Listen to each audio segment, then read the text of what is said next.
സുഖമല്ലേ? അപ്പോൾ നമ്മൾ ഇന്ന് ഉണ്ടാക്കാൻ പോകുന്നത് ചക്കക്കുരു പായസമാണ്.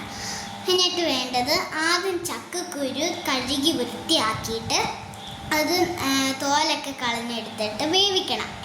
അത് കഴിഞ്ഞ് മിക്സിനകത്തിട്ട് പൊടിക്കണം. അത് കഴിഞ്ഞിട്ട് ശർക്കര ഉരുക്കിയിട്ട് അതൊരു പാത്രത്തിനകത്ത് ഇട്ടിട്ട് തേങ്ങാപ്പൊടി ഒഴിക്കണം.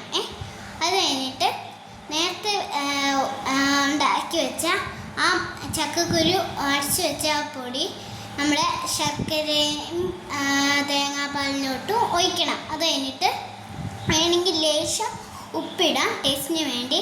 എന്നിട്ട് രണ്ടും കൂടെ മിക്സ് ചെയ്തിട്ട് ജീരകവും ഏലക്കയും കൂടെ പൊടിച്ചെടുത്തത് അതിനകത്തോട്ട് ഇടണം. പിന്നെ അതിനകത്തോട്ട് അണ്ടിപ്പരിപ്പോ മുന്തിരിയോ വറുത്തെടുത്തിട്ട് അതിനകത്തോട്ട് ഇടാം. Okay, tata, bye bye, see U.